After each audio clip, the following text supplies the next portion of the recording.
greatly. Well, as I've said before, we're doing this all virtually, and in our third floor conference room, there's actually 4 of us here, but we're all wearing masks. We have Julie Olvera from the City Secretary's office. We have Kelly Crane from the McLennan County Health District. We have Mark Randolph with our television station, who's doing the electronic switching, and I'm here to be the moderator for this. And I'd like to welcome our panelists today. First of all, we have Waco Mayor Kyle Deaver. We have McLennan County Judge Scott Felton.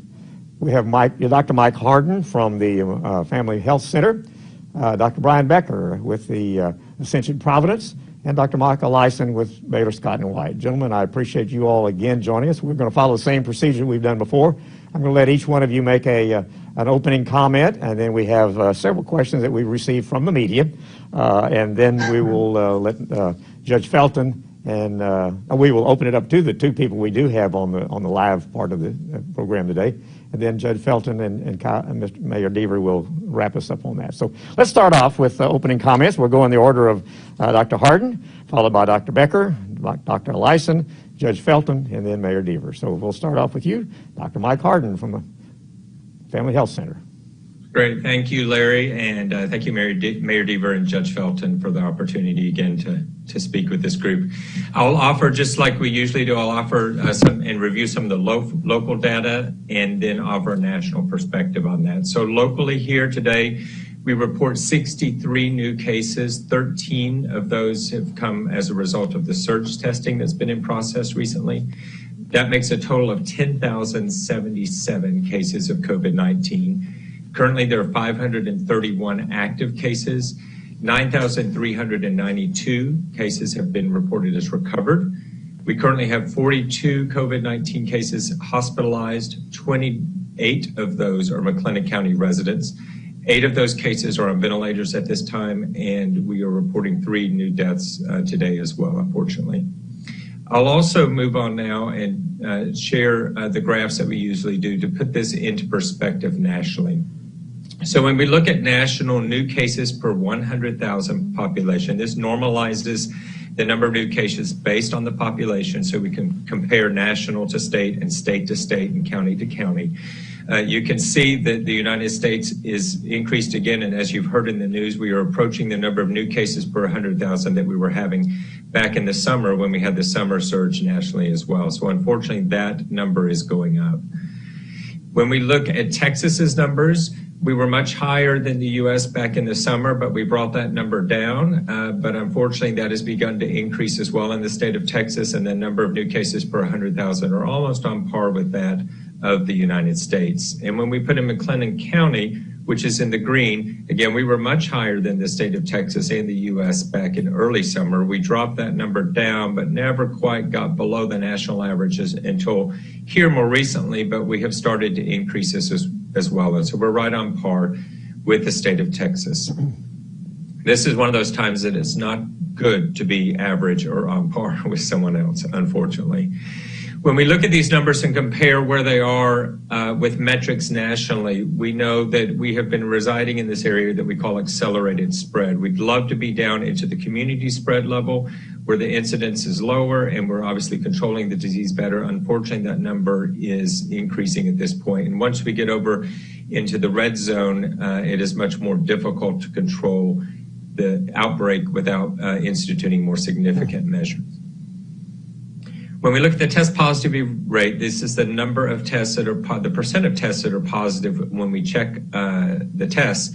We were high back in Texas, again in the orange, McLennan County in the green. We were much higher back in the summer. We brought that number down below 10%, and it's been hovering below 10% now for at least a month and a half, almost 2 months. We're currently at 7%. Texas is higher at 9.4%, but that number recently has been increasing here. Obviously, the lower that number is, the better it is. In our local testing through the Family Health Center, we were in the 8% range as well, but over the past week have climbed to 13% in our positivity.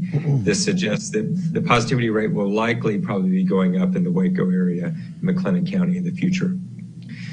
The next slide. Oh, excuse me. And there's the lines for mitigation and suppression. So obviously we would love to be below 2, 3, or 4% there. That is where Baylor is at this point, their test positivity, which is nice. But from a community, we're still in the mitigation range.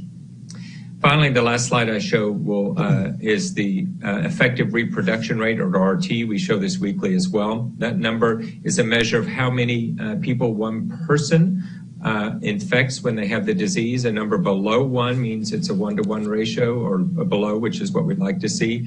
Unfortunately, in Texas, that number has crossed up recently. Over the line is at 1.15, and that's reflected also in the increasing incidence in Texas at this time. For McLennan County, we're still hovering right along at 1. We would obviously like that number to be lower as well. And that's a leading indicator of what should be happening down the road. So hopefully this means we will be behind Texas and what's happening in Texas, but we'll have to keep an eye on that as the data progresses. And that's all I have to share at this point. Thank you. Thank you, Dr. Harden. Now let's go to Dr. Brian Becker, who is Chief Medical Officer of Ascension Providence. Dr. Becker.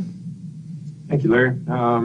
Judge and Mayor, thank you both for having me back again today. I appreciate the opportunity. I want to just say a few things. We were fortunate, at least in Ascension Providence, to have seen some decline in our hospitalized numbers over the last week and a half. And that's the first that I've really seen that number drop a bit in the last several months. So that was nice to see, both in our general population in the hospital as well as in our critical care patients. Both of those numbers have been showing a bit of a decline over the last 7 to 10 days. So that's I'm hopeful that that's a good sign. I would encourage folks, we're moving into holiday season, so we have Halloween coming up this weekend. We have Thanksgiving and Christmas. All of those are great opportunities to share time with family. But I encourage you to continue to think about what's smart and what's wise, and to really be cognizant of small enclosed spaces with large groups of people. I think that's something to keep a close eye on. Wearing masks, trying to avoid those if at all possible, might be a wise choice still. I think that just affords us an opportunity to look at what other ways can we celebrate these seasons with our loved ones, and what particularly makes sense for those that we care most about. Encourage folks to still wear their mask. I think that clearly that shows some benefit for all of us when we wear our mask. And so I think that's super important for us as well. And lastly, if you've not gotten your flu shot, we say it every week, but again, please be sure and get out and get vaccinated.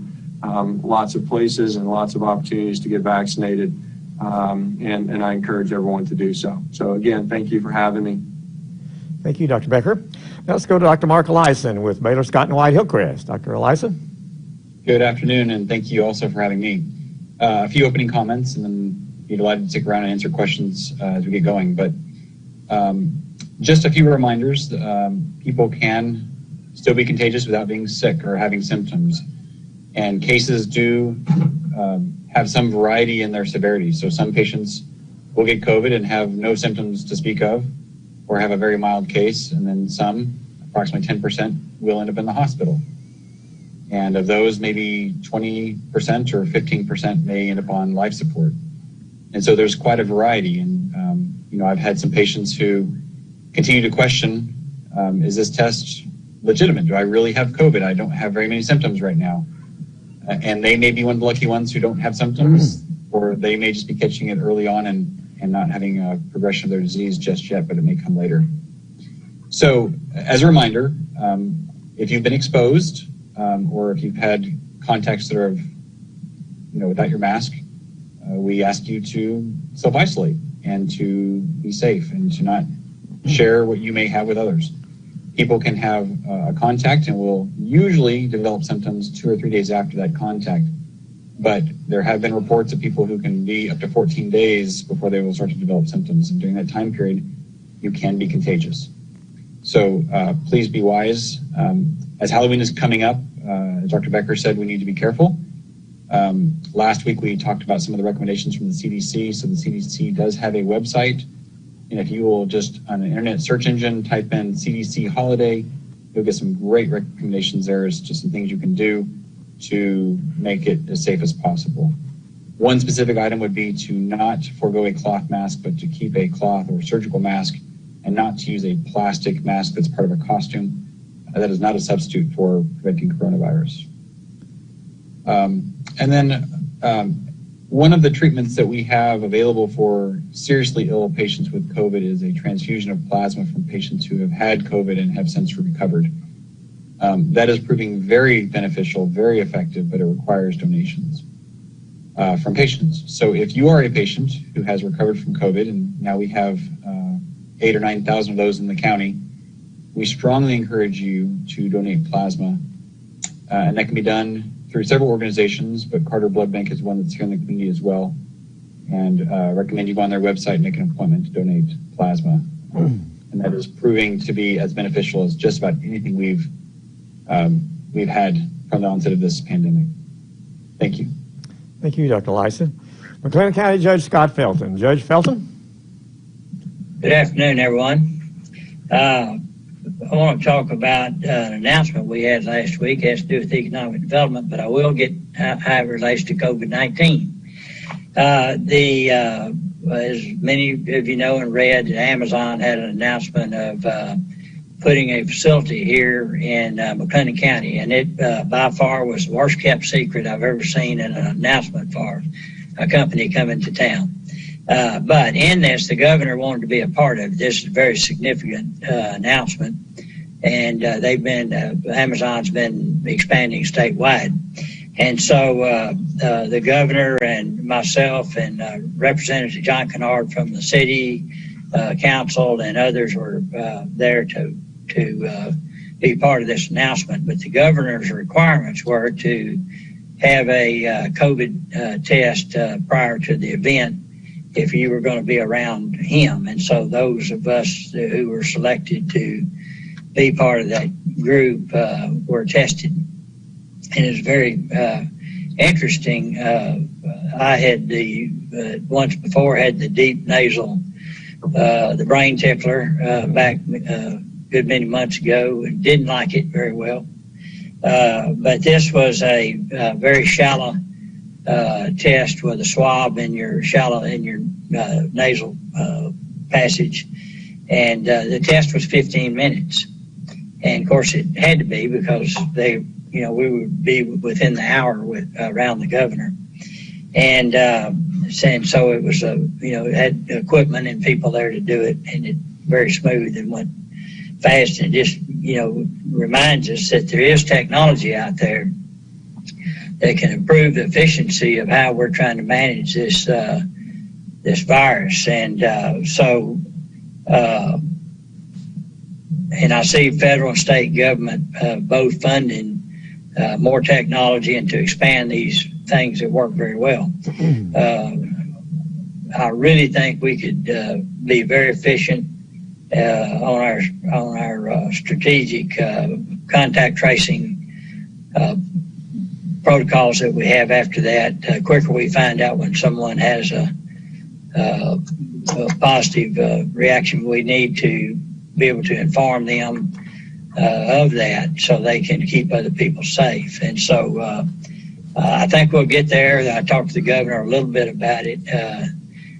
These tests have to be manufactured and spread across the United States, and that's going to happen, but it won't happen overnight. So I asked him for a Christmas present that we get the 15-minute test here in McLennan County, that we could utilize it to get our numbers down. One other event that happened in McLennan County this past week, our district administrative judge, Ralph Strother, decided to postpone trials for a little bit longer after talking to Dr. Garner who is our McLennan County Health Authority.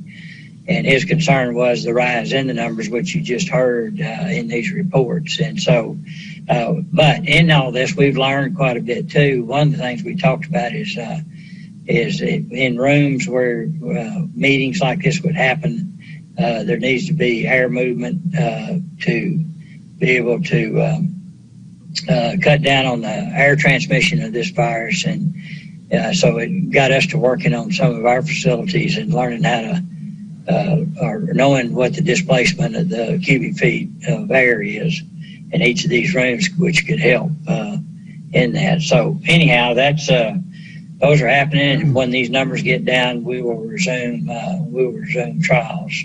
So thank you. I look forward to answering any questions. Thank you, Judge Felton. Welcome, Mayor Kyle Deaver. Mayor Deaver. Thank you, Larry. Good afternoon, everyone. Thank you for joining us again this afternoon. Let's jump right into the data. Julie, if you'll share my slides, please. We topped 10,000 cumulative cases in McLennan County yesterday. We've been on a steady rise since we slowed the exponential spread in August and September. Next slide, please. Our 7-day rolling average, which is the red line here of new cases, continues to be in the mid-60s. 63 yesterday, 64 this time last week. So we're not seeing much change in that, but this continues to be far too many new cases each day for a community our size. We have been seeing that now for the last several weeks, being in the 50s and 60s for new cases each day. Next slide. Baylor, however, continues to do an excellent job responding to the pandemic. Their daily new cases continue to decrease. We currently have no new cases or no active cases among their student athletes. They had that bump that you probably heard about or read about 3 weeks ago, but they are now averaging well below 10 new cases per day, which is excellent, and doing lots of testing, including participating in our surge testing. We'll talk a bit more about that in a minute. Next slide, please. Our hospitalization rate is considerably better this week than it was 2 weeks ago. We had a couple of days then with about 60 hospitalized patients, and about 16 of those were on ventilators. We are now in the 40 to 45 patient range with less than 10 on ventilators. So let's hope that pattern continues. We've heard a lot about what's happening in El Paso, and we are near the tipping point with our new cases each day. We do not want to let our community get into the kind of shape that El Paso is currently experiencing, and our thoughts are certainly with them. Our 2 hospitals have so far had 1,021 cumulative hospitalized patients. They currently have 44, 828 patients have been discharged, and 149 have died in the hospital. Remember, these are not all McLennan County residents. The majority are, but our hospitals also serve patients from many other counties. Also remember that a significant number of COVID-19 deaths have occurred outside of our hospitals in the community. Next slide, Julie. And speaking of deaths, we lost 11 more McLennan County residents to COVID-19 last week. The total now stands at 154. We've had 10 or more deaths from COVID-19 in 4 of the past 5 weeks. 65 of those have been in long-term care facilities. We just must continue to be vigilant to bring our community spread down to more manageable levels. That is the only thing that will reduce these fatal cases. Thanks, Julie. Let's take the slides down now. I want to talk about a couple of things. The testing has been mentioned, but we need to continue to emphasize that. We have continued to evolve this testing to try to make it more as convenient as possible and as quick and painless as possible. Many of our sites are now offering the saliva test. Beginning next week, we will be doing exclusively saliva tests at all our sites. I'm going to ask you again, please go to covidwaco.com and register for a free test. And please encourage your friends, your family, and your coworkers and your employees to do the same thing. The Health District has leased a mobile testing van that they are calling the Aardvark, and it will be shown to the media tomorrow afternoon at 1 o'clock. It will be in McGregor on Monday and Tuesday at the Exchange Event Center at 300 Jefferson and McGregor to be testing there. And this will give us the ability to go out to large employers and do testing. So if you are responsible for HR and will be interested in having us come and conduct testing in your facility, please contact us to schedule a day to do that. That is a great way to cut down on the spread within your having a breakout within your facility, and that's a great use of these tests while we have them available to you. Another issue is that we are having our health district personnel are having some resistance when they are contacting people who have tested positive. We need you to answer those phone calls when you get a call from the health district. I know that some of you don't want to have to tell your close contacts that they may have COVID and they may have gotten it from you, but you are not doing them any favors by not telling them. It's very important that you answer any call that you get from the health district and that you contact anyone. If you test positive, you need to contact anyone that you have had a close contact with within 48 hours prior to you becoming symptomatic. I also want to encourage employers to pay your employees who tested positive, as well as employees who've been in close contact with a person that's tested positive while they isolate or quarantine. This is your best defense against having an outbreak in your place of business. And I know that many of our businesses are already doing this. Judge Felton and I were on a call with the various meat processing companies several months ago, and they had instituted that policy very early on because they recognized how important it was to keep positive infected employees out of their workplace. If you do that, if you are already doing that, please let your employees know that policy so they will know that they can be better able to comply with the isolation requirements or the quarantine requirements, depending on whether they have tested positive or been in close contact with an infected person. We've been talking about the coming holidays for several weeks now. Dr. Ellison mentioned it and mentioned the CDC site. That is the best thing that I have seen in terms of recommendations for alternate holiday celebrations. Halloween is this Saturday, and I urge you not to do traditional trick-or-treating. If we are not careful as a community, these upcoming holidays will cause us to have a significant surge in new cases. I'd like to ask you to think about doing something new with your family this year to create a new Halloween memory or a new Thanksgiving memory. For Halloween, some of the very specific ideas for low-risk activities that are on the CDC website are things like carving or decorating pumpkins with members of your household and then displaying them, and carving or decorating pumpkins outside at a safe distance with neighbors or friends, having a virtual Halloween costume contest, or having a Halloween movie night with the people you live with. And if you can't bear to forego trick-or-treating, at a minimum, please follow the CDC's guidelines for minimizing the risk associated with trick-or-treating. And as Dr. Ellison said, remember that a plastic Halloween mask is not a substitute for a cloth mask. If your child are going to wear a Halloween mask, please wear it over a cloth mask. So I just ask you to please do your part to keep Halloween and the other upcoming holidays from causing surges of cases in our community. And finally, I just want to thank all of you who are doing everything you reasonably can to help slow the spread of the coronavirus. Many Central Texans are doing the right things every day and must continue. We've been dealing with this for so long now, but it is just as important now that we continue to be vigilant as it was earlier this year. So that's all I have now, Larry. I'll turn it over to you for questions. Thanks. Okay. We've got 8 questions here that have been provided to us by the media early on, and then we'll take the 2 media representatives, see what they have at extra. First question I have is, since most people are abiding by the COVID protection protocols of wearing a face covering, washing hands often, and social distancing, are the doctors noticing any decline in routine illnesses that are normally spread the same way COVID is? Dr. Ellison, would you mind speaking to that one? I think we are. People are still getting sick. People are still getting pneumonia. People are still getting upper respiratory infections. And flu is coming, and we've already seen some examples of that. We've already had cases for several weeks now of new cases of flu. So it is still transmitted. It is less than it would otherwise be. But people still aren't perfect with their mask wearing. I had a patient today who is in the hospital, and I asked him how he got COVID and if he knew how he got it. And he said he got it while he was out hunting deer. And he was with his brother and his brother's coworker. And his brother's coworker had it, but his brother's coworker didn't know he had it yet. He didn't become symptomatic until after their hunting expedition. And so they're out in a blind together, not wearing their mask. And unfortunate for all of them, but yes, to answer the question, we are seeing a reduction. Could it be better? Yes, it could be better. Could people be more vigilant? People could be more vigilant. And so again, wearing masks, social distancing, very important. Okay, thank you. October has seen the most COVID deaths in the county of any month so far.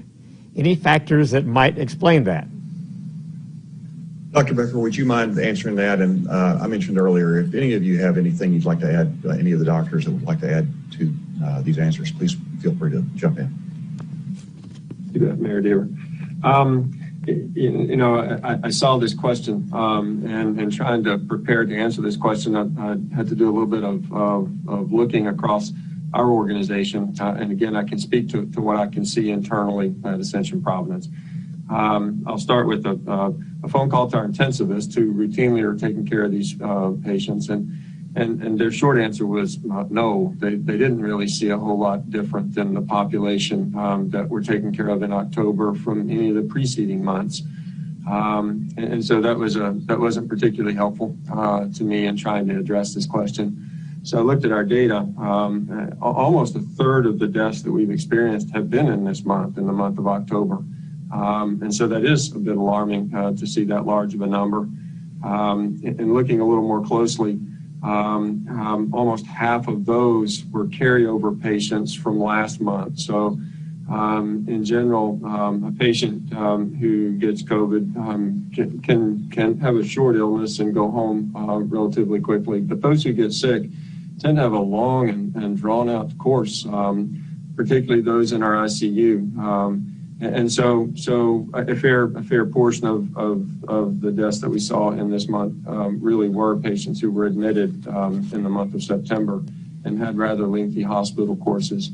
The demographics of our patients, not particularly different in this particular group. When I just look at the month of October, it ranged from 59 on up. So that was kind of the age range of the folks that we saw who ultimately succumbed to this illness. So I think that the short answer is I don't see a tremendous difference in what I look at in our patients. I don't hear of a significant difference from our intensivist. And I would be interested to hear what Dr. Ellison, who takes care of these patients routinely, sees, if he has noticed something different. Yeah, I would have the exact same comments, and I may say it just a little bit differently, but as you said, we had slightly fewer deaths in September. When patients become critically ill and eventually succumb to the illness, it's not a 3-day adventure. It is long and drawn out. And they may be sick for several days to a week, and may sometimes even 2 weeks before they'll show up to the hospital. They're sick in the hospital for a few days, and then they may get more sick, and then they'll move to the ICU. They may get intubated that day or a few days later, and then they're often on the ventilator for days to weeks. And so their hospitalization can sometimes be a month of just a difficult time for them. And so, what I'll say is when people die, it's after a long time. Again, here at Hillcrest, as well as it sounds like at Providence, we're not seeing any different demographics. We're not seeing any different disease course. The treatment methodologies and protocols we have are the same. I think it's just a clustering of data. What I have noticed in my personal practice here in the last couple of weeks is we've had a lot of patients come in and over the last 2 weeks have not had serious progression of their disease, which is delightful. So we've had quite a few people going home with a short hospitalization. But in the last few days, we've had a few patients who have progressed and who've gotten very sick. So we had a period where there wasn't a whole lot of sick patients progressing, and now we're having a few that are. And so this is perhaps just kind of an anomaly with the data. It's not that the disease is changing. It's not that we're having more patients getting infected. I know it's kind of a maelstrom of comments there, but the short answer is nothing's really changed. Okay, difficult situation, I know. McLennan County has had more deaths than other counties, some of which had COVID cases, higher populations, more, like Bell County, I think, was a given example in this particular question. Any reasons why? Dr. Harden, can you try to address that, please? Sure, I think that's a great question, especially in context with the last question as well. So when we look at numbers like that, it's important to look at more than just that number. there would be two numbers I'd look at to make sense of that difference there. The first one is if we do compare the actual number of deaths by 100,000 population and compare that with Bell County, McLennan County nearly has double the death rate compared to Bell County. If we look at Travis County, we're about a third higher than Travis County, and we're about equal to Dallas County. If you want to drill down into these numbers, you can look at the UT School of Public Health website out of Houston, their COVID website, and there's different tabs you can go on to look at these rates and compare counties. But if we drill down a little further and we look at the actual number of COVID cases per 100,000 population, we see that we have those exact same proportions. So we've had almost double the number of cases per 100,000 that Bell County has, a third higher than Travis County, about equal to Dallas. So what we like to refer to is something called the case fatality ratio, or that's the number of deaths per confirmed COVID-19 case. And if we look at those between the counties that I just mentioned, our ratio is all about the same. So that means that our death rate per case is equal. So the reason that we have more deaths here in McLennan County than Bell County or some other places is that we've had more cases per 100,000 compared to them. But our death rate due to the infection is exactly the same. If you compare this ratio, this case fatality ratio of McLennan County or Texas to the national average, we're actually lower than the U.S. average at this time. And while we're on the topic of case fatality ratio, I will point out that you'll hear people say, oh, it's just like the flu or this infection is no worse than the flu. But based on our best data right now, when we can compare the case fatality ratio for COVID-19 to the ratio with influenza, it's at least 10 times deadlier than influenza. So this is a very deadly disease. It's not like the flu. Our death rate is very similar to other counties when you compare this ratio. Okay. Colder weather arrived this week, and activities now outdoors will start to be moving inside. Need different COVID spread mitigation advice as people will now be doing more things inside. Dr. Becker, would you mind speaking to that? Yeah. So it is Texas. If we wait a minute, the weather will change and we can go back outside again. We're heading into fall and winter, and the weather will be different, and I think that it'll be more difficult for folks to enjoy outdoor. It's been if you look for silver linings in this, the fact that people have gotten out, started exercising more, enjoying the outdoors, that's a silver lining that we can find. Moving into the months where it might be weather that's not so conducive to outdoor activity, I think we have to keep those same things in mind. The short answer is no, there's not anything new. The same things that we've been saying now for months still apply. So large indoor gatherings probably should be avoided. Wear your mask inside. And so I think those things still apply. We want to be cognizant of where we are. So I think theaters and churches have been trying to figure out how to navigate this now for some time. Be aware, be conscious. Do still on days that look nice, get out and enjoy a walk, enjoy the park. If it's a nasty day, stay inside, work a puzzle, watch a movie. Try to avoid big crowds.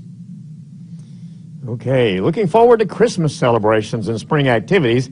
What things need to change before restrictions on large gatherings will be relaxed? Judge Felton, would you speak to that? And I have a couple of things I'd like to Sure. Well, first of all, to the fine doctors, the mayor, Larry, and his staff, I'd like to be the first to say Merry Christmas. As we've mentioned before on questions like this, that the governor's in control and he has certain things that he's looking at. I'm sure not unlike what we're looking at here as well. I think there's going to have to be a downward trend and not an upward trend, especially with what's going on in El Paso and the deep southern valley of Texas. Those will have to change before he relaxes anything that's out there right now, in my opinion. But I don't know that for sure.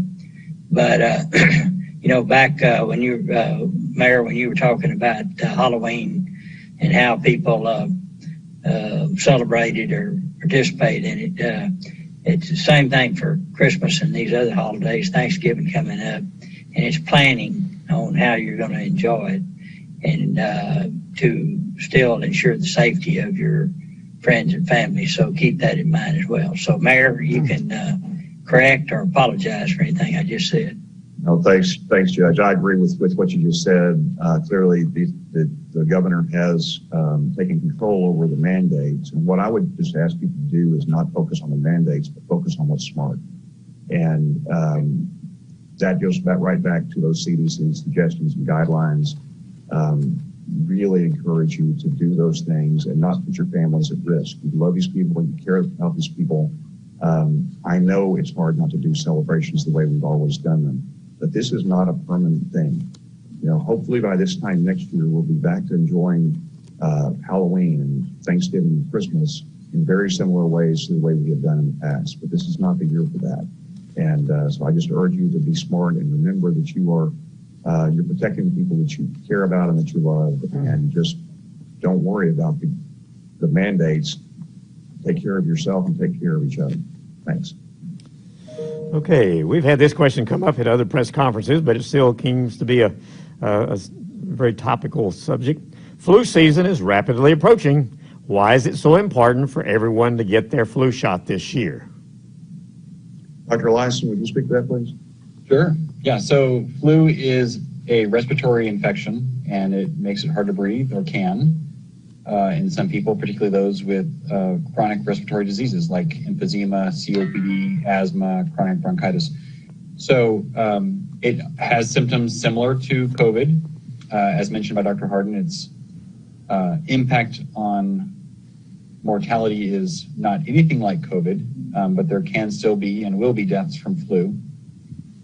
Like COVID, it is a preventable disease. One of the ways to reduce risk of transmission and risk of death is to get a flu vaccine.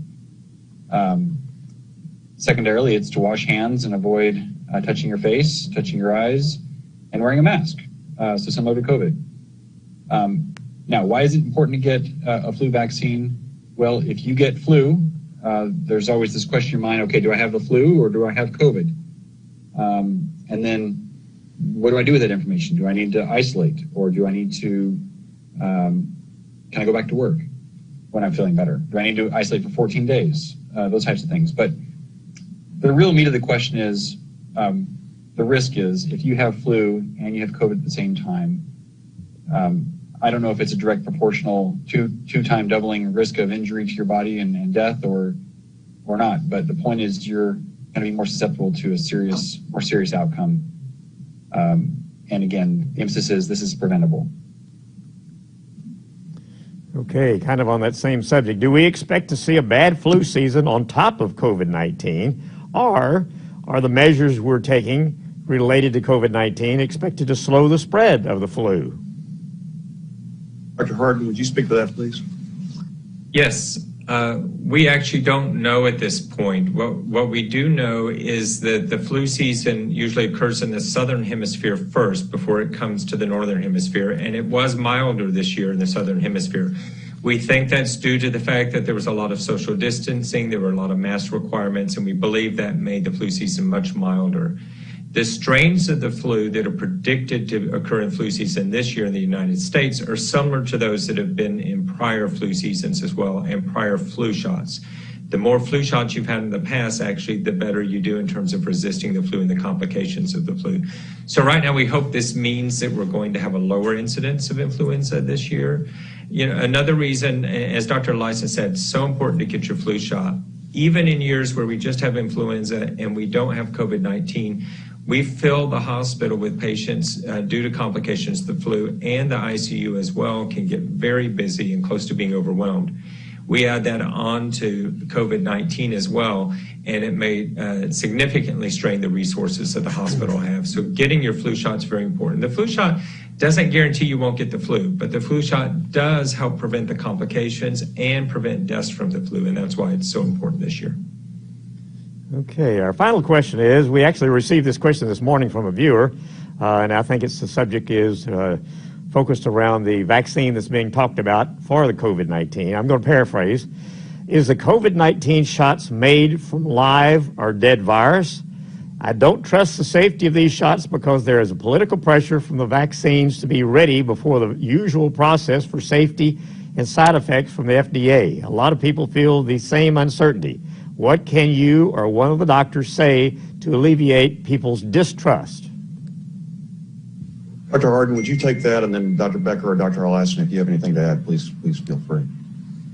Sure. I guess the first thing I could say is once we have an approved vaccine that's been through the process, if I'm one of the ones who's deemed eligible to get that vaccine, I will be in line getting that vaccine. I do trust the process. I think the best way to educate yourself about this is to read about it. And a great resource online is the New York Times Vaccine Tracker. If you look at that, it outlines all the vaccines, over 100 that are currently being developed, where they are in their testing stages, and it reviews the overall approval process. Right now, there are 11 that are in phase 3. So phase 2, they've been tested for safety and effect. And then phase 3 is really where it's given to a larger number of people to look and see not only is it safe, but does it actually work? Does it keep you from getting COVID-19? All those types that are in there do not involve live virus. So there are no live virus vaccines that are being used that are live coronavirus vaccines. There are actually 4 that are in that phase right there of different types. And you can read more about them, but one of them is a dead or inactivated type of virus, which is a very typical vaccine that we've done in the past. Another one is where they take little pieces or proteins from the coronavirus and put them onto a very microscopic particle and inject those so your body will make antibodies against that protein. Another one is where we take the adenovirus, which is a cold virus, which is a typically harmless cold virus, but we change it to where it expresses some of those COVID or coronavirus proteins on its surface so you make antibodies against coronavirus. And then the last one is where we actually take a special type of RNA or genetic material called messenger RNA and inject that, and it has your own body make those proteins, so your body will make antibodies against that. And so those are the vaccines that are in trial right now. What is unprecedented right now, besides the speed, is not bypassing safety processes, but is that there's been so much money put behind this effort. We have so many vaccine candidates out there, and that the companies who are making them are actually making the vaccine now and producing it in case it is safe and is approved, so we can get those doses out to the public. Otherwise, normally once a vaccine is approved, it takes a long time to produce that vaccine and distribute it. So what really is happening, and where the speed has really occurred in this process, has been the production of these vaccines. If that vaccine is proven not to be safe or not to be effective, they will just discard all of those vaccines and not use them. But that's at the expense of the federal government, who's put in the money to support that. So the short answer to that question is that, yes, I trust that safety process. I trust those who are doing those investigations. When it's approved, I'll be in line to get my vaccine if they let me get one. Okay. Yeah, I would say the same thing. I have no hesitation to get in line once it's deemed effective and safe. And as Dr. Harden eloquently stated, safety measures are still in place. They are still testing and verifying, again, safety and efficacy or effectiveness. And one of the ways that this has been sped up is they are overlapping some of those stages of trial. So as a stage 2 trial is underway, and maybe halfway through or thereabouts, they'll start a stage 3 with a new patient population. And so they get in far enough that they show that it's not harmful, and so then they're going to take on to the next stage. And then, as he also said, that the production is ramping up so that when it's approved, it can be quickly distributed to the patient or to our population. And I'll follow on the heels of that and simply say to make this unanimous, so that you clearly understand, all 3 physicians on this panel say that they would stand in line to get this shot. I don't have any particular concerns that they are shortcuts, that they are bypassing safety measures. It's not going to make it to our level of receiving a vaccine unless it's proven to be safe. And so I too would stand in a line to get that vaccine. So I suspect out of the 3 of us, Dr. Ellison's probably going to be closer to the front of that line than I will be. But certainly feel that it's important to clearly understand that all 3 physicians on this panel would stand there to get that vaccine. And I'll say one more comment too. When we had the H1N1 pandemic back in 2009, there was urgency to get the vaccine out following that pandemic. And I remember hearing a lot of similar comments from people, and it's okay to be weary. It's okay to be nervous and to ask questions. And so when you have those questions, go read. But I remember in the 2009 pandemic, when the vaccine did become available, there were a lot of people in the healthcare community and not healthcare community who had concerns about the safety of that vaccine. I did not. And I know of no one who got that vaccine who had problems from it. And we saw a dramatic reduction in H1N1 cases following that vaccine. Okay. That completes our questions that were received through the media previously. Now we have on the line, we have two representatives. We have Drake Lawson from KWTX News Channel 10, and we have Mike Copeland from the Waco Tribune Herald. And I will call on each one of them. They can ask a question, and we'll have 2 rounds. So each one will have 2 questions. So let's go now to Drake Lawson with KWTX. Drake, are you on the line? Yeah, Larry, can you hear me okay? Sure do. Go ahead. Ask your question. Okay, perfect. I know Dr. Farley-Verner's not on the call, but mentioning earlier on in this press conference, Judge Felton, you talked about his decision to put a stop or put a halt to jury trials. Was the reasoning simply because of the increase in cases? Because I know you guys came up with a plan. You know, there was supposed to be a lot of PPE protocols, whatnot, incorporating Zoom. Was there an issue with the plan, or was it just because there's been an increase here lately? Well, no matter how well you plan and put these protocols together, that does not mean that you totally eliminate the risk in anything that we do. And so just the fact that there was an uptick, we're not seeing a downtrend that would be a better situation to start one more thing new. Was that and I mentioned the air circulation, but that was just something we learned and part of the information that was requested. But no, it was primarily, I think our protocols will be as good as anybody could put together, but it was just the fact that you can't do it without some risk. And so while this uptick in trend is prevalent here right now, well, then we'd just wait a little longer. You know, maybe just a few weeks longer. And Drake, I want to be clear that it was not Dr. Verner who made the decision not to hold trials or not to start them immediately. It was his advice not to. It was Judge Strother's decision. He is the person that is authorized to make that decision, not Dr. Verner. Thank you, Mayor. That's a good point. Thanks. Okay, Mike Copeland was signed up to be on the call, but he's not here. So Mike's not being seen on the registration. So I guess, Drake, you're the only one. You have another question for us. Yeah, I had one other one. Thanks for that clarification. First of all, Mayor Deaver, I appreciate that. Always want to make sure we're crystal clear.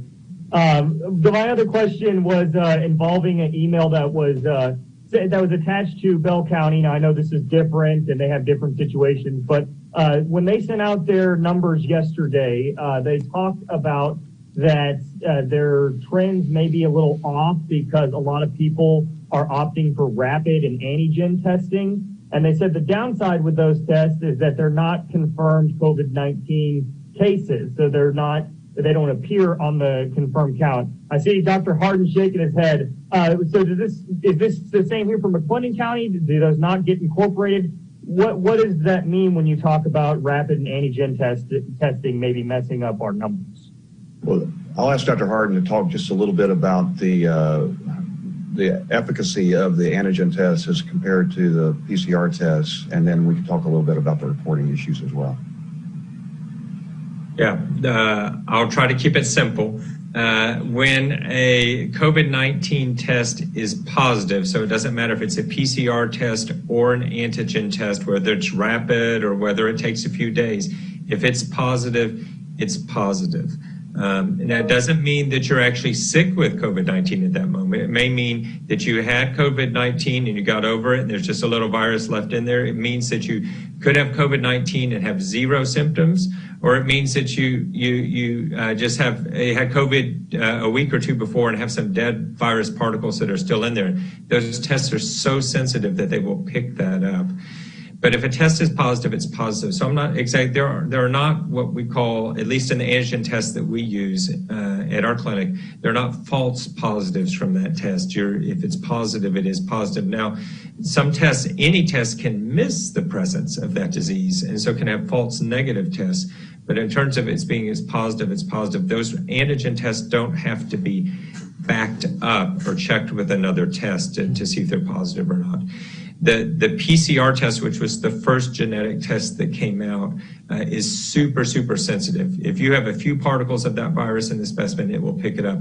The antigen test is not as sensitive as that, but some experts nationally feel that that's actually a better test because it avoids picking up some of these cases that really aren't true cases of COVID-19. The best test that we have is something that's fast and accurate, and the antigen tests and some of the new tests that are coming out are that test. They only take 15 minutes to get the results back instead of waiting hours or days for a PCR. So although I don't know the context of what was in that statement or what was out there, antigen tests do not confuse the positive test results. And what I understand, Dr. Hardin, correct me if I'm wrong, is that there may be a slightly higher risk of a false negative with an antigen test. But as you said, if it's a positive test, you can be sure that you have the disease. That's right. And every antigen test is different. And so the problem with all these tests, you have to remember, this is a brand new disease. This wasn't present until 9 months ago, and we have invented a whole host of tests. And every one of these tests that we're using is not truly FDA approved or evaluated for its accuracy. We can only base it on what we can do at this point, but it hasn't been around long enough to have all of those studies. So the best evidence we have, depending on the test, is that a PCR test is very, very sensitive for finding it. An antigen test, depending on the test you're using, is anywhere about 90 to 95% sensitive. When it first came out, we were told 80%, but we just got new data on the tests that we're using that shows it's about 95% sensitive, which is really very highly sensitive. So we don't know for certain the sensitivity. We'll know more on that as time goes on. But you're right, the antigen test tends to be a little less sensitive than the PCR test. And Drake, I think the issue has come about because the state several weeks ago started classifying antigen tests as probable cases rather than confirmed cases.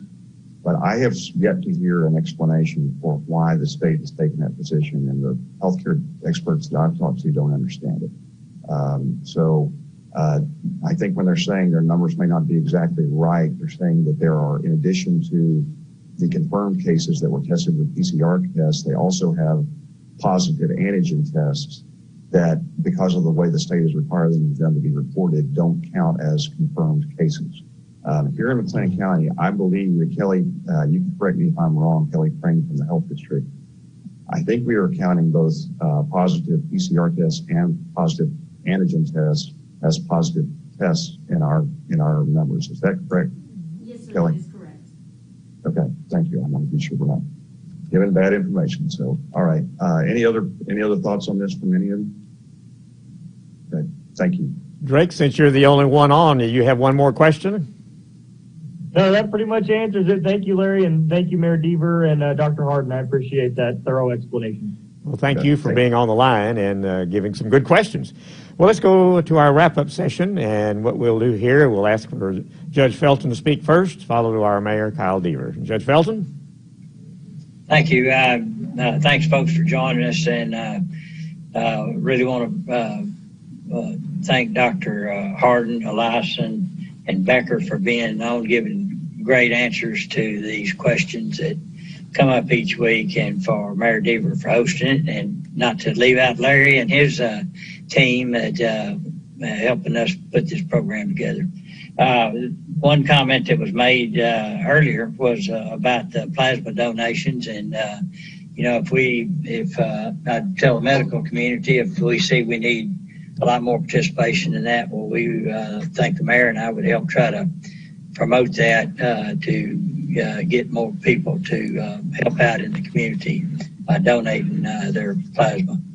Other than that, I don't have anything else, and enjoyed being with y'all. Mayor? Okay. Thank you, Judge.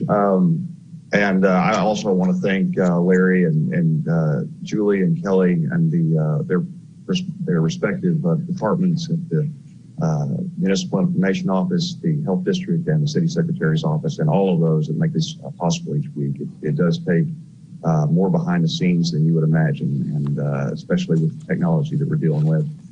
Really appreciate all the work that you've done and continue to do each week. Judge Felton, thank you for being here again, as always, and giving your wisdom. And Dr. Becker and Dr. Ellison, glad to have you back as always. And Dr. Harden, welcome back. Glad to have you on today. You guys are such great representatives of our health team here in Central Texas, and you really appreciate you taking the time to answer people's questions, because people are still concerned, they're still worried, and it's just great to be able to hear from you all with expert information. I also want to thank the staff of our Emergency Operations Center and our Health District who have been coordinating the surge testing, as well as everyone else who's been working on this important testing. It is a huge project, and we've got partners, community partners across Waco and McLennan County that are pulling together to make this happen, including those who've made their facilities available as testing sites. I wanted to acknowledge again that COVID fatigue is a real thing. I know you're tired of this. I'm tired of this. Judge Felton is tired of this. We're not nearly as tired of this as our healthcare workers and our first responders. So if you're feeling stress, if you're feeling like you may be getting to approaching a breaking point, please reach out to a mental health provider. And if you don't have one, go to covidwaco.com and you'll see the link for coping with stress. That will take you to Texans Recovering Together, which is a free, anonymous, short-time crisis counseling service that's being provided by the Texas Department of Health and Human Services. We also have free counseling available through the Heart of Texas region, MHMR. There's plenty of service out there to help you deal with these things, and there should be no stigma about asking for help. These mental health issues are real, and you can't always just work them out yourself. So don't be afraid to make that call. It is there for you, and we have people that are waiting to help you with that. I ask that you please continue to keep the victims of COVID-19 and their families in your prayers, as well as our healthcare workers and first responders. As I said, if you think you're tired of dealing with this pandemic, just think about how worn out they all are. And they continue to put themselves out there at personal risk to take care of us. Please continue to take care of yourself, take care of one another. We're in this together, and we're getting through this together. Thank you. Well, thank you all again for providing great information to our community. And I want to encourage everybody to realize that at 4:30 this afternoon, our Hispanic population will be able to see everything and hear everything that was said today. And at 7 o'clock tonight on our channel, at Waco City Cable Channel 10, you'll be able to see a complete replay of this. And it's also available on demand anytime from like 4 o'clock this afternoon. It'll be on the covidwaco.com website. Just click on the Community Resources section, and there you'll see the latest press conference that we just talked about. Don't forget to get your flu shot, I think, is another thing that we want to remind everybody of. And we will be back here again next Wednesday at 1:30 visiting with these experts and people who are totally interested in the safety and well-being of our community. Thanks for joining us. We'll see you next time.